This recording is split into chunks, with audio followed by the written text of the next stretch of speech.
YouTube. Welcome, YouTube. Yes, welcome to the hashtag Twin Life podcast. We are so happy to have you guys back.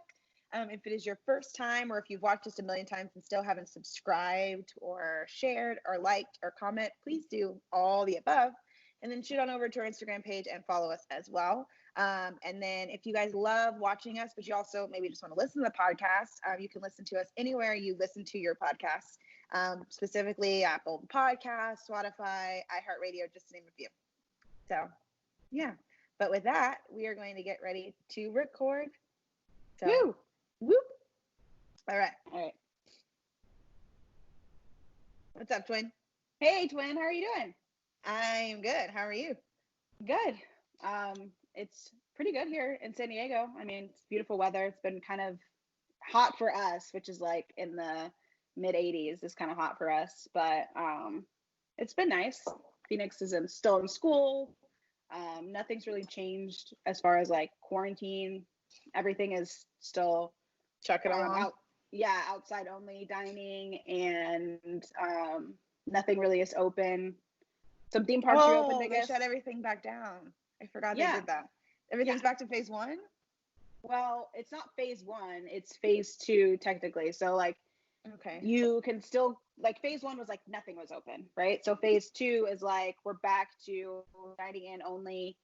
So like a lot of restaurants have like expanded their patio space, or like if they didn't have patio space, well, that's they like nice set though up. for San Diego. Yeah, they set up like space in their parking lot and stuff, I guess. So yeah, it's been pretty interesting here. Still doing my workouts during the week. I'm on week 2 now. And I'm starting to see like kind of like some results. I'm noticing like my endurance for like the classes had like in just 2 weeks has gone like way up. So even though like I'm tired doing it, like my recovery is a lot faster. So anyways, how's your week going? My week has been good. I started intermittent fasting this week, so I'm on day 4. Woo! Whoop. And I actually feel today's the day I feel the best so far. The first 3 days were wow. Pretty rough. I'm doing the 8-6, or I guess they call it 16-8. So 16 hours of fasting, 8 hours of eating. Not 8 hours of eating, 8 hours to eat. 8 hour Yeah, 8 hour window. 8 hour window of eating. And basically I'm just doing like, where if you've never done intermittent fasting before, the way I'm doing it is that I stop eating at 8 o'clock at night. And then I don't eat, obviously, for the time I sleep. And then up until noon is the first time I eat during the day. And I've also been doing it where I don't drink coffee. I haven't been drinking any teas or anything in the morning. I literally just, the only thing I've been drinking really for the past 3 days is water, because I barely have enough room. I feel like I barely have enough room to drink the water that I have to be drinking, because I have to drink like a lot more water than I'm used to drinking. I'm drinking anywhere between 85 to 100 ounces of water a day, which is a lot, because the longer you intermittent fast, the smaller your stomach gets. Yeah. So there's sometimes where I just like, I'll pound like a 16 ounce like bottle of water, and I'm like, oh, like I feel like I'm just like bloated. The first couple of days I felt really, I felt like my stomach was churning a lot. I felt a little nauseous the first couple days, headaches for sure. And so I've just been trying to like balance everything out. What happens though is like your body starts, I've really been trying to make sure that I eat only like the right things. So yesterday, I really like my first meal of the day. I've been doing like really simple things like sweet potatoes and like egg whites, and with some veggies in there. I had peaches on the side on one day. Yesterday I had one of those Dave's bagels, but with cheese and turkey bacon. So I got like a protein boost in the morning instead of like calorie boost. So I've just been kind of trying to, like, every single time I eat something, I'm trying to be conscious of what it is, and I'm really kind of laying off like the crap. Like I think the second day, I did eat some ice cream after my dinner, because I have a whole pint of ice cream in there and I wanted to eat some ice cream. But it's one of the benefits of intermittent fasting is you're not really worried about consuming calories, because I don't care who you are, 8 hours is a short window to consume 4,000 calories, which is what I'd have to consume to gain weight, like twice my daily calorie burn, which is somewhere around 2,500 calories of like a day. and that doesn't include like the, the 500 I burned yesterday just from like walking around the park and just like, regular life stuff. So I'm not about to eat for that. I'd vomit if I ate that many calories. So it's actually a lot easier than I thought it was going to be. So I'm doing it for a month. So I guess you guys stay tuned on. I'll try to share a little bit more of my journey. One thing that Blake and I have added, though, both of us have added, I have actually been really appreciative of, like, I posted on my Instagram one of these. This is Pure Green, but they have another brand. I think it's OJA, so Oja or Oja. I don't know exactly how to pronounce it. That brand's Walmart. This brand is from Real Market. But they're basically just like the turmeric, like little shots. This one's green. There's a green kale, spinach, blah, blah, green shot. But they have energy, they have probiotic, they have digestion. And so those have actually been really nice for me to drink because I'm just putting like these instant shots of natural energy and like natural food in it. So simply because one of the hard things about working out for me right now is I weigh a lot more than I'm used to working out the weight I am right now. So I'm hoping if I can lose I'm hoping by the end of this month, I've lost like 10 pounds, which is only like 2 pounds a week, which is not very much, but 10 pounds off your body is a lot. Yeah. So if I see some really awesome results after the end of the month, I may do like intermittent fast for another month. I was reading a bunch of stuff about it, and this one lady said that she lost 17 pounds in 2 months, which is the total amount of weight I want to lose. Like, I think I want to lose 20. So if I can intermittent fast and actually enjoy, like, Twin, you should consider doing intermittent fasting. I know you work out the crack of dawn, and you and I talked about this a little bit. Yeah. But if you're trying to lose weight because of how much you work out, it'll fall off because you're burning so many extra calories on top of what you're eating. Yeah. So if you could figure out a way to like do the intermittent fasting and incorporate it into your workout schedule, like stop eating earlier, like stop eating at 6 p.m. instead of 8, which is hard for you because Derek doesn't come home until 7 or whatever. But if you don't eat again until after Bean goes to sleep. So I've sort of noticed that I probably could do 12-12.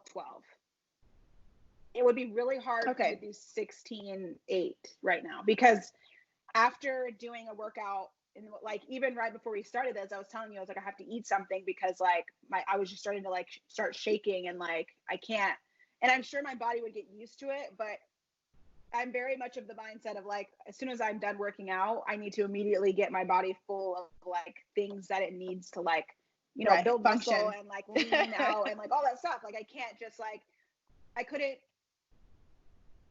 if I worked out and then came home and immediately went to sleep and woke up at 12, sure. But that's not what I do. So I have to like, and just so everybody knows, I take a 7:15 class. So I get up at 6. Well, today I didn't take a class till 8 because I don't even have a 7:15 on Sundays. But Monday through Friday, I take a 7:15 class. So I start my day at 6. So like, that means I would, based on your schedule, that means I would stop eating at 4. And that's a long time if you're not going to bed till 9 o'clock. That's 5 hours. But if you did 6, I feel like if you did 9 to 9. So if you did like your class at 7, and then you just did it, then you get home around close to 8, and you just wait an hour once you get home. But that would mean I shower, do all that stuff. That would mean I couldn't eat before. Okay, but if you do 6-6, then you will never have dinner with Derek and Phoenix. Well, no, I mean, he comes home, like, if he comes home after 7, because Phoenix's bedtime is 7:30.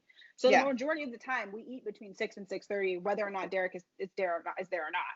Like, yesterday, I ate at 6:30, and I didn't eat again until this morning.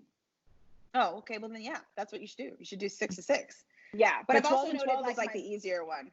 I've also noted, like, my body can't, before this, I could eat a lot more, like, snacks all day long, and, like, I'm noticing, like, I get full way faster now. Like I'll eat something and like yesterday I had 6 wings and fries, whereas like normally I would probably try to eat like 10 wings and like get a second side of fries or whatever it is, like, and then eat something afterwards. Well, I take that back. I did eat my ice cream last night. Phoenix and I got ice cream, so I did eat my ice cream at like 8 o'clock.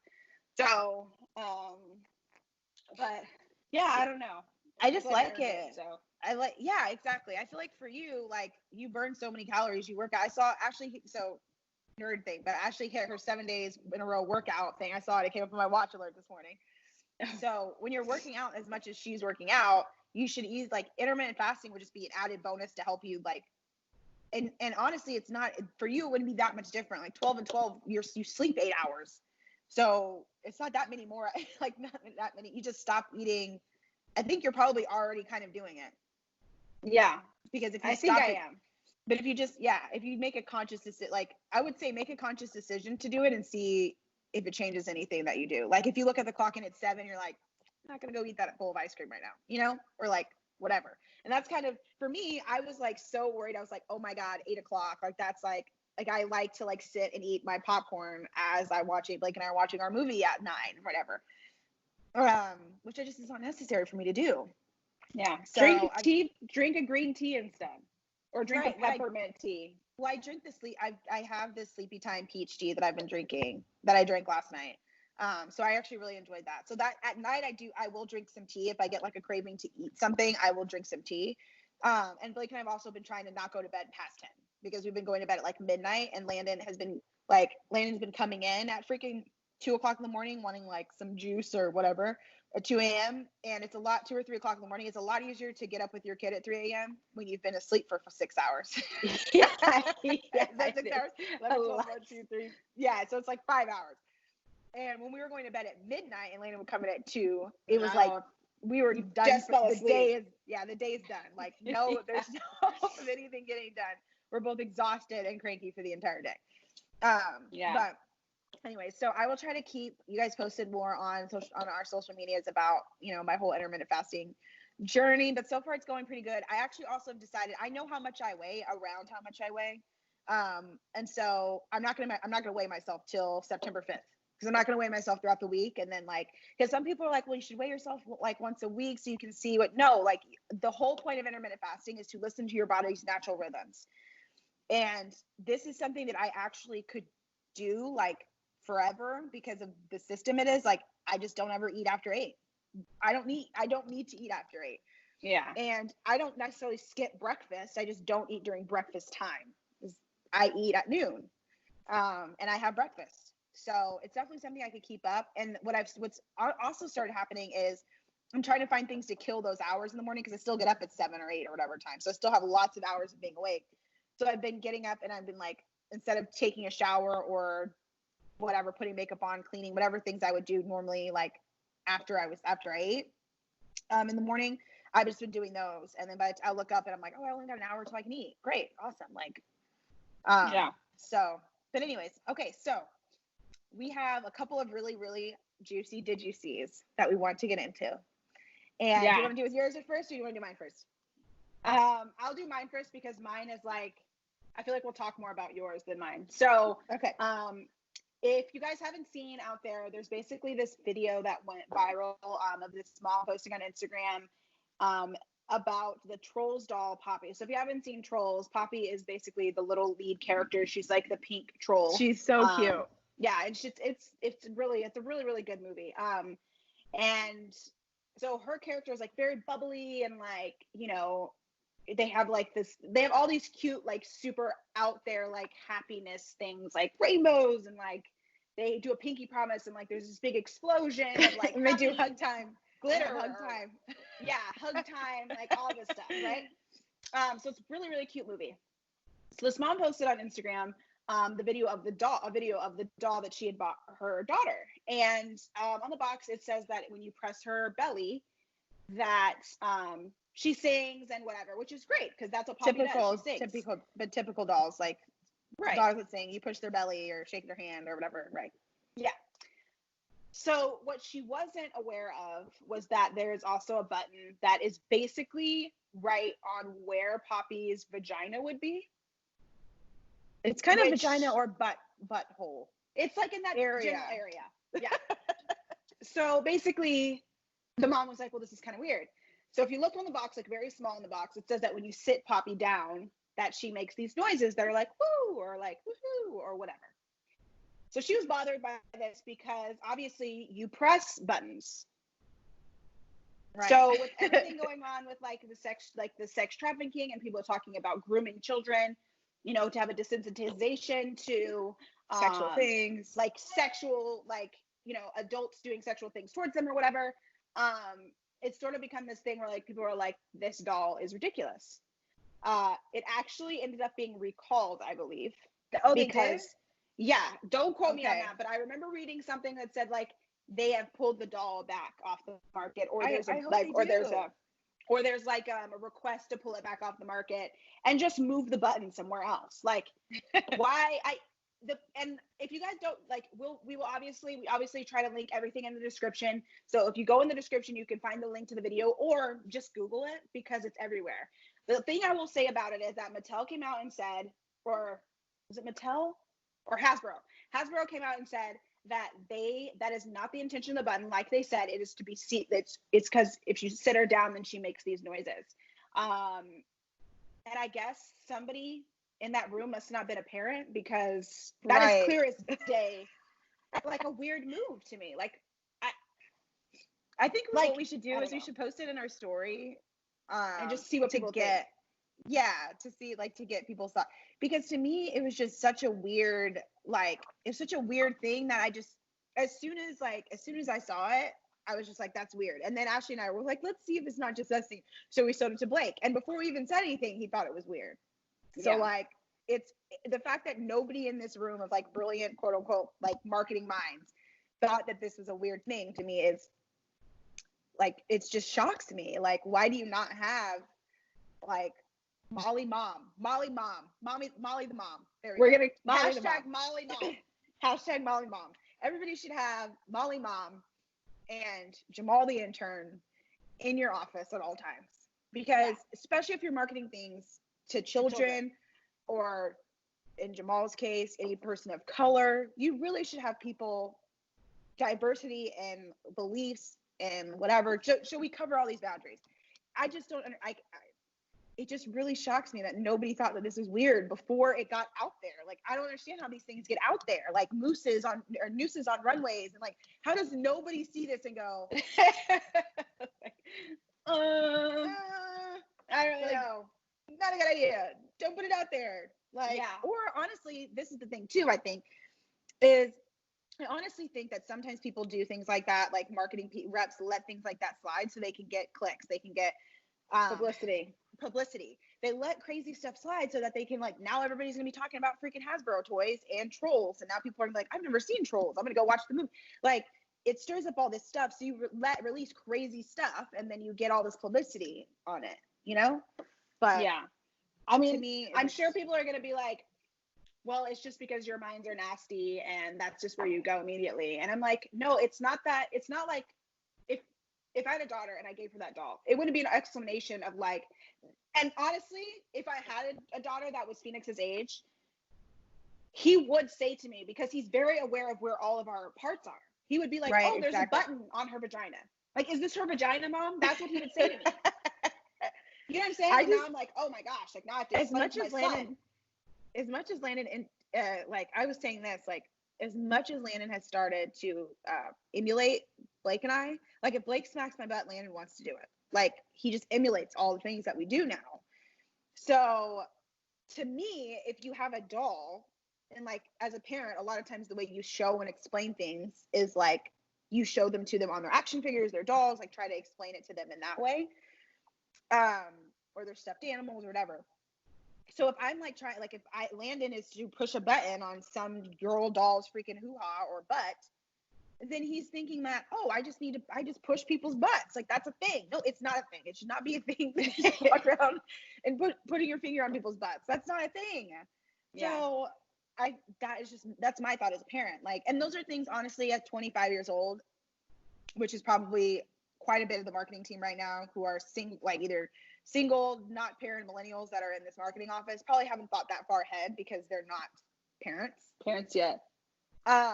So they're not thinking about it. They're just thinking, oh, that's so cute. Like, she sits down and she, makes cute noises. Like, I thought maybe make it like where her leg moves and like there's like a spring in there that if her legs move, then it does it. So there's no button on her butt.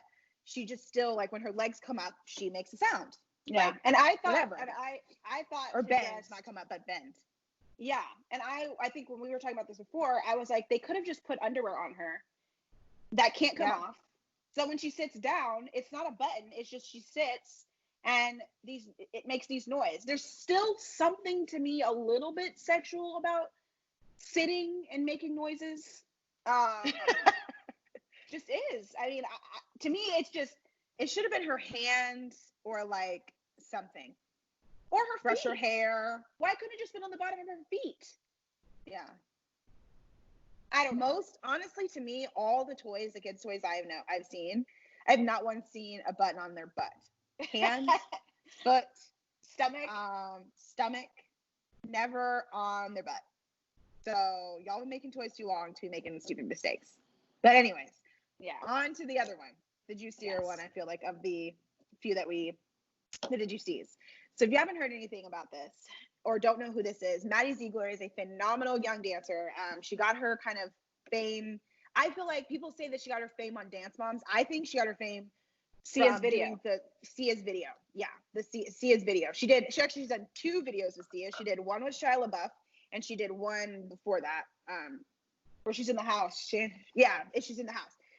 So Sia just kind of adopted her as like a little sister. And so she's been doing a lot of projects. So there was a little bit of back in the, like a few years ago about how weird it is that Sia kind of adopted Maddie Ziegler as like her sister. That was in the press for like 5 hours. And then everybody's like, that's a stupid thing. She should have it. She should allowed to have a successful adult female mentor in her life. Why are we trying to make it weird? Right. Yeah. So that was that. So now she, I read a couple of things on it. One, it's like she's kind of the sister. She's got a sister. She's the one of the 2 Ziegler daughters that doesn't really get in trouble. Like she's just kind of she works a lot, and she's got this whole she's got the leggings. What are the leggings called? She's got the Fabletics contract right now, so she's promoting Fabletics. She's doing a lot of like really clean cut stuff. Her sister, on the other hand, apparently like has all this scandal about like vaping and like all this stuff going on. So when this came out, somebody, I guess they thought that they just wanted to be jerks to her and released what looked similar to like Snapchat videos of her making racist comments about Asian people. I'll link it in our description box. You guys can watch this video that actually does a really good job of showing you the exact clips, because it was hard for me to find the clips of what she was doing, because in all the articles, the E-News articles, they obviously don't link you to the clips. So I was trying to find the clips. I was able to find them. And yes, I 100% agree that these were like absolutely racist, like stupid, like things to do as like a person against Asian people. It was just very, very, very immature. But that most people had was that the videos that they were showing, there is one video of her saying the N-word. She was singing a song. This one I thought was weird. She was sitting on the back in a bus seat with her friend or whatever, best friend, whatever. And she's like 9 maybe. And she's sitting in the seat they're watching a video or something on their phone or listening to a song, and they're seeing the lyrics out loud. And the N-word came up and they said the N-word out loud. Well, somebody was videoing them from across the seat. Like, it's not like she like put it on a video and posted it. Like, now, Grant, do you want any like Caucasian person to be saying the N-word? No, but I don't think like it was okay for somebody to just video her to be like, look, she said the N-word. Like, she was 9 years old. Okay. Yeah. The second one was one that looked more recent. She looked to be around 15. She's only 17 right now. Like in her teens, like between 13 and 15 years old. And she was making some more Asian, like racist Asian comments and like making faces and imitating Asian voices and all that stuff. And I thought it was in very, very poor taste. But I think my main thought was that, one, why is your mom, like, where are your parents? Like, we talked about this before on the podcast. It's really hard as a parent to hold children accountable for things. Yeah. Because not saying that all, like, there are exceptions, but making, like, that will never be my kid. Like, why are, like, my thought is automatically to be like, I'm coming for your parents. I'm not coming, yes, somebody needs to correct you, in your life, but like, yeah, like nobody thought to correct you. Nobody thought that when you put that on Snapchat, they should be like, oh, like probably should, like, don't do that. This is why it's wrong. My thing is, kids are allowed to make mistakes. The parents are supposed to check them and correct those mistakes so they don't continue to make those mistakes as adults. So they're not getting like a eureka moment at 30 years old that's like, oh, that was really racist of me. Or she's only 17 now and she understands at 17 what she somehow didn't understand 2 or 3 years ago, 4 years ago, 5 years ago. So to me, yes, it was wrong. She shouldn't have done it. She's, in my head, she's too old to be making those mistakes. She's been in the industry long enough to, you would think, to have a open view of the world. But a lot of celebrities live in a bubble. And I think she lived in a bubble. And racial insensitivity is taught to kids. They don't walk around. She saw that somewhere. She saw that somewhere and somebody thought it was funny. And she thought it was funny because they thought it was funny. And so she just kept perpetuating it. So I really am like, yeah, I'm on the same page with you where it's like, she's a baby to me. 17 is still very young. Like, she can't even legally have sex with her own consent, barely. Like, you know what I'm saying? Yeah. Like, we're expecting her to make wise decisions in everything in her life, like, all the time. And yes, there are a lot of, I think the thing is, like, and I know we have to, like, make sure we keep these segments short, but the thing that I feel about it is, like, just like, as a person of color, we live in a bubble where, like, you're kind of raised with, like, a sensitivity to all racism. Well, some people are raised in the opposite bubble where there is no sensitivity to anything. It's funny. Yeah. So to me, it's like, and people are asking during, with all of this Black Lives Matter stuff still very relevant and still going on and always will be relevant. A lot of parents have been asking, like, what can I do? You know what you can do is correct that behavior. That's what you can do. You can go to your child and make sure. As an ally parent, kids their natural instinct is to embrace other kids. They literally do not care what they look like until you teach them to care. Then they care. So you need to make sure, it's a parent's responsibility. That is how you can be the best ally. I'm not worried about a kid being an ally. I'm worried about the parents not raising allies. That's your responsibility. So I feel like that's her parents' responsibility. Yeah. On the flip side, we have Miss Abby, who is the coach, was the coach of Maddie. And she came out and said something so horrible that I'm going to for sure quote it. Because it's not worth worth misquoting.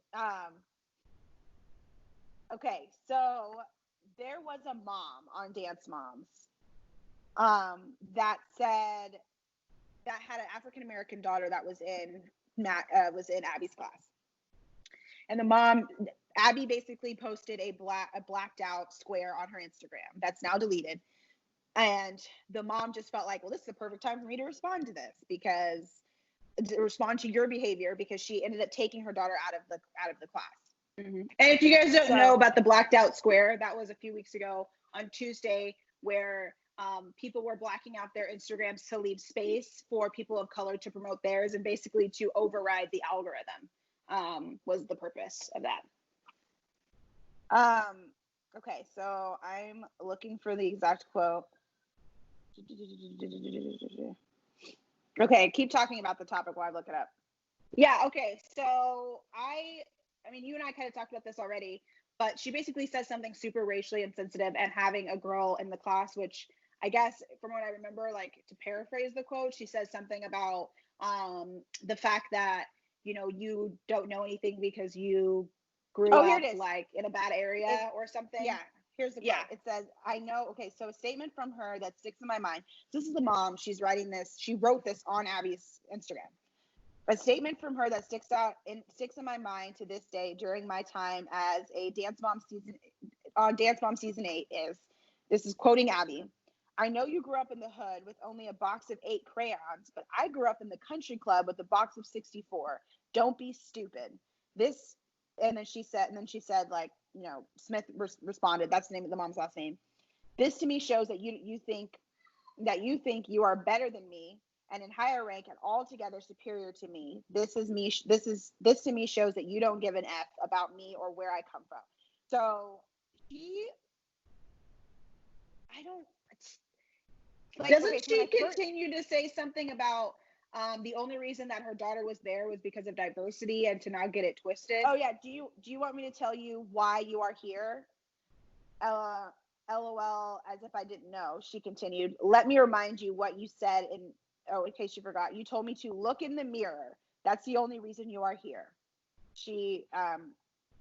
Cam told me, and she heard they needed a sprinkle of color. So her daughter's name is Cameron. And so her mom, Cameron, was at school and was at class, and she heard her say, like, she said to her daughter, like, said to her mom, Cam heard her say this to her mom. The only reason that you and your daughter are here is because we needed some color on the show. A sprinkle of color. She said, let me remind you what you told me. You told me to look in the mirror. That's the only reason you are here. Like, who says that? I'm going to link this article. It's from Entertainment Weekly, and you can read the whole article if you'd like. But it just, to me, it was so, I already didn't like the woman because I've watched the first couple seasons of Dance Moms. And in the first few seasons, you kind of feel like, oh, she's kind of hard. Like, kind of, what's his name? Gordon Ramsay. You know, she was kind of like the Gordon Ramsay of the dance world. The difference is Gordon Ramsay made it a point to turn himself into a human being later.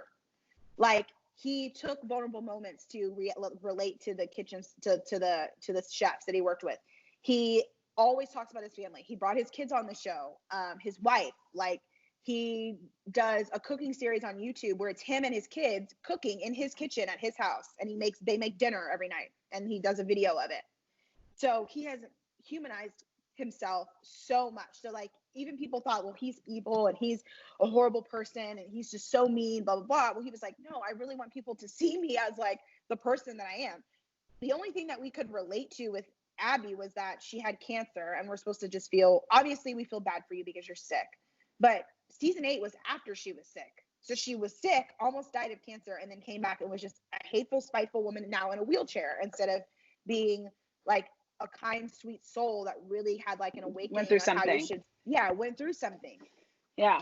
So, and that, for me, I'm holding, in comparison to Maddie's situation, Abby's situation, I'm holding Abby accountable. She's a fully grown woman, and she's been in the dance world, which is a multi-ethnic world, for a long time. So for it to have these like snobby, racist mindsets about people, and then of course she puts an apology statement out. Maddie also did an apology video, blah, blah, blah. But it's easy to apologize when people call you out. How have you not, you cannot say in days like this, in times like this, like, you couldn't say, like, I didn't know, right? So obviously both of those, Abby's comments were years ago, but the mom called her out very recently, obviously. And then Maddie's videos were also many, many years ago. So almost half her life ago. So yeah, and both of them have apologized. So, you know, honestly, I hope that, as ugly as both of those actions were on both sides, the main thing for us to know in this day and age is to learn and to teach and to educate people and to share, like, your thoughts and your stories, and, you know, and to, you know, hopefully people that have, like, Zoe Saldana, simple stuff like Zoe Saldana, you know, played an African-American woman. If you didn't know, Zoe Saldana is not African-American. She's Hispanic. Yeah. And people were up in arms because she's not African-American. And they should have given the role to a Black woman, and they didn't. They gave it to an Hispanic girl that looks Black. She doesn't look Black. She looks Dominican. Like, they kind of, it's a whole thing of, like, you squish everybody in the same pot. It's like Asian people get upset when a Korean person plays a Chinese person.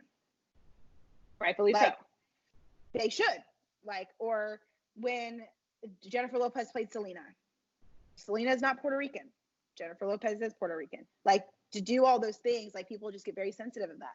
And it's not because, like, a race thing altogether. It's more like, give those people the opportunity to play these iconic roles that are iconic in their culture and their life. So, anyways, that's a whole sidebar. But I was just so, like, when I read it, it kind of, like, the whole Maddie thing kind of took me into, like, a rabbit hole of, like, Dance Moms drama.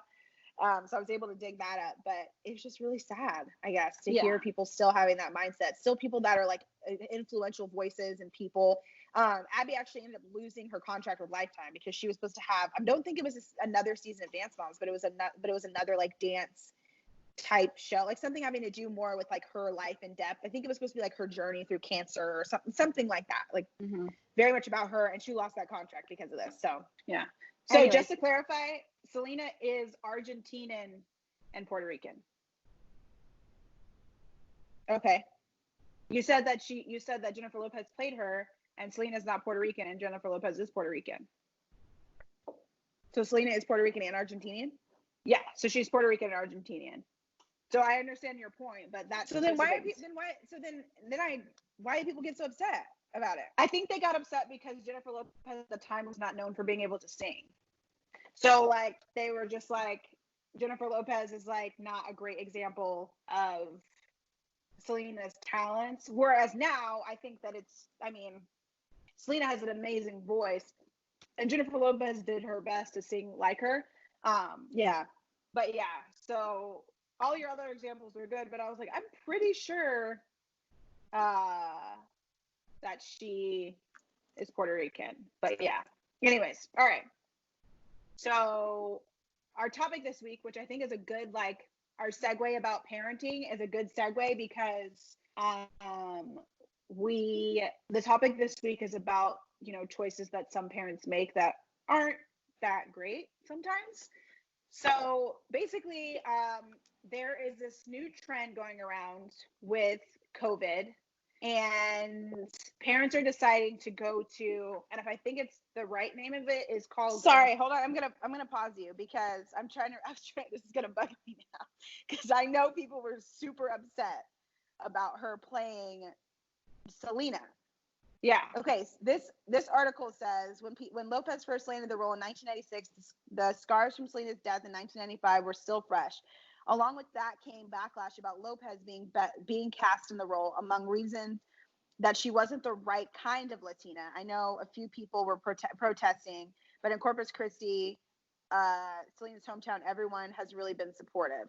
The film's director, Gregory Nava, added that it was a little hurtful. The protesters should be celebrating that we have an all Latino cast and that Jennifer Lopez, one of our own, is becoming a star.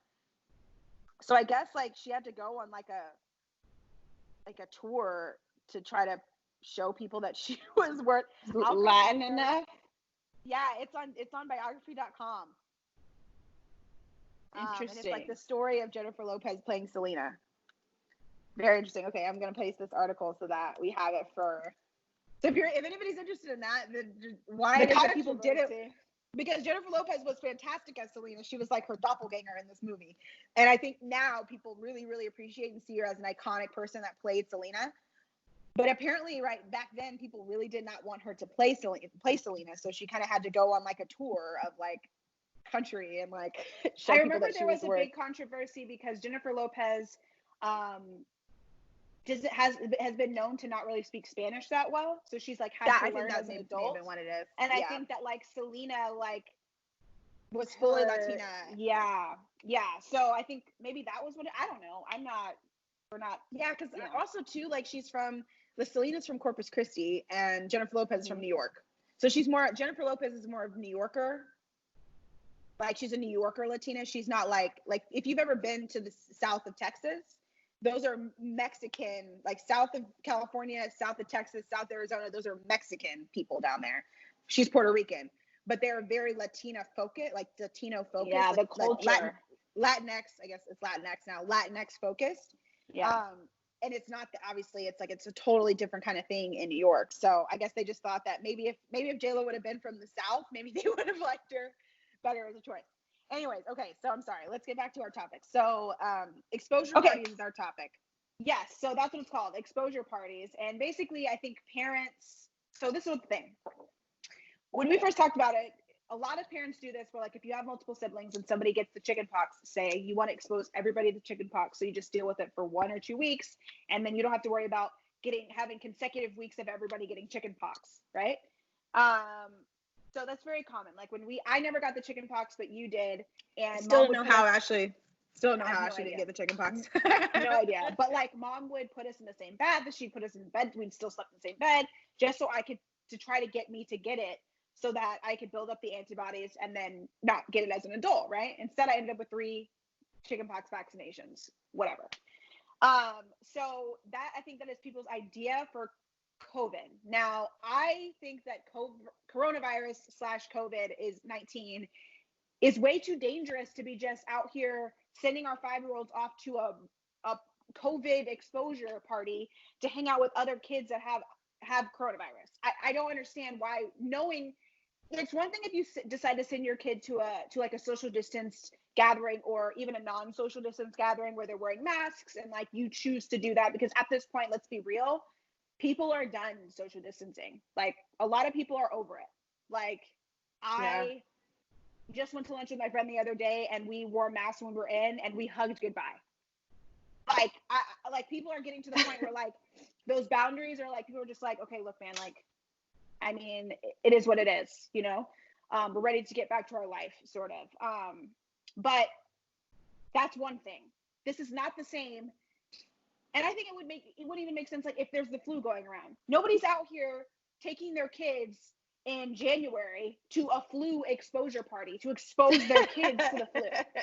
Like that makes no sense. Or like your neighbor has pneumonia. Let's expose everybody to pneumonia. Like I'm just so confused. Or strep. Let's just let the kids stay at school, the kid that has strep, and I want them to cough on my child or whatever. Like, no, like I don't know. Especially since the story, the article that we'll put in also put in the show notes was about this lady, and it used this lady in Florida as an example, basically.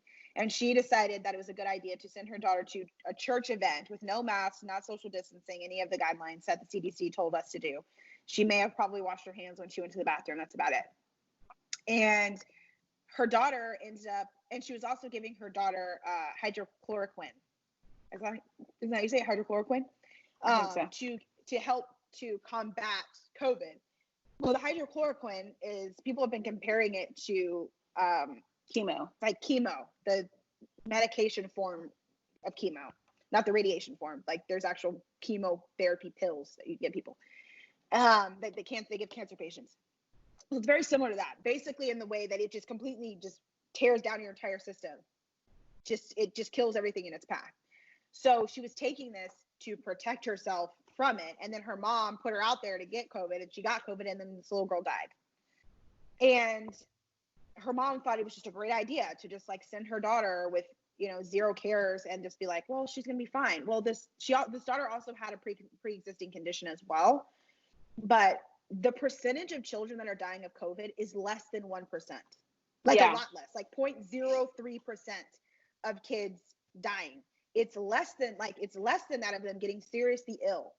So the fact that she, not only did she give her child a medication that's not even approved by the CDC, and then that she sent her child out to get her to get sick, thinking, oh, she'll be fine, blah, blah, blah. She also had a pre-existing condition. Like, Landon and Phoenix are 100% healthy. If I know that somebody has COVID, I'm not going to just send them out to like, I was nervous about like when this whole thing first started, before we got like more of the science behind it, I was nervous about like, okay, can Landon just not touch the slide? Like we can't touch anything, and don't touch the slide. Don't touch anything. Like we don't want you to get sick. We don't want anything to happen to you, blah, blah, blah. And to me, it's like, to me, the way people need to think of it is, even if your kid, you said the examples, the flu or pneumonia or any of these things that are like contact with, like you make contact strep, you get contact with somebody who has it and you get it, you're going to be miserable regardless of whether you're not getting sick or not. You're going to be miserable. So why am I trying to get, like, I'm not trying to find ways to make my kid miserable, whether they're going to die or not. I don't want you to be sick. I don't want my kid to be miserable. I never would willingly put my child, and this is, I think is the point, I would never willingly and purposefully put my child in a situation that could possibly harm them, even if it's like a small chance. Like Landon and I literally did not leave the house except for going to Ashley's, which wasn't even really leaving the house. It was walking across the parking lot for like a month and a half. We legit did not leave the house. So to me, it just, as a parent, it just makes no sense to me. Anyways, the article is pretty interesting. Honestly, if you ever thought that a lot of people are on this mindset of herd immunity, and the more people that get COVID, the more people that get COVID, the quicker the pandemic will be over. But if you do that, then people are just going to die faster because people still are dying of COVID. Is everybody? Obviously not, but people are still dying of it. So you want to just make sure that you use wisdom in your choices. Make sure you're just being clean. Like the only thing the CDC is advising us to do is making sure we're doing the health guidelines that these places should have been doing anyway. Like, it's nice to know that now when I go in a bar, if there's vomit on the floor in there, somebody will be like federally be required to clean up this vomit on the floor. Or if a bathroom's filthy, I can be like, seriously, you trying to give us all COVID? Like this freaking filthy. Like, you know what I mean? Like people have just been so lax on the cleanliness in our country, and it's just so. Go ahead. So when it comes to that, I think it's more so, at least I've noticed from being a manager in a restaurant, it's not the employees that are making it gross. Oh no, it's not. It's the guests making it gross. And I think that's what, to be honest, bathrooms are a lot cleaner now because people are more aware of like not throwing your freaking toilet paper all over the floor or leaving all types of, in women's restrooms, all types of things on the floor and on the seat and on the whatever. And, just like, people just don't want to be seen as gross or unsanitary now, and I enjoy every moment of it. Yes, like, and I'm happy don't about cough that. on me. Don't cough on me. Don't come near me and sneeze. Don't come freaking like I don't want your snotty kid running up on me. I don't know all these things that used to just gross me out, and I was just like, am I just a jerk that I don't want you here? No, I don't. I don't go around assuming everyone has COVID or being in fear of it because it's just not a healthy mindset to have in life. But I do feel like just in general, once this pandemic is over, I still don't want you to do those things. I still want somebody to wipe down their freaking treadmill. I still want there to be a cleaning staff that's keeping Walmarts clean or bathrooms clean or sanitizing the carts. Sanitizing the carts. That should still be a thing. Like I should have to wipe down the freaking Walmart cart. They should be run through a freaking car wash before I get one. Like, you know how, okay, so this is the last thing we'll say, and then we probably need to close out. But you know how in Walmart, in the center of Walmart is where you push those carts through the fan things? You know what I mean? Okay, why is that not a washing thing? Like, why are they not washing? You're pushing them through this thing. Why are they not sanitizing them as they go through this big giant thing where you push the carts through? It makes no sense.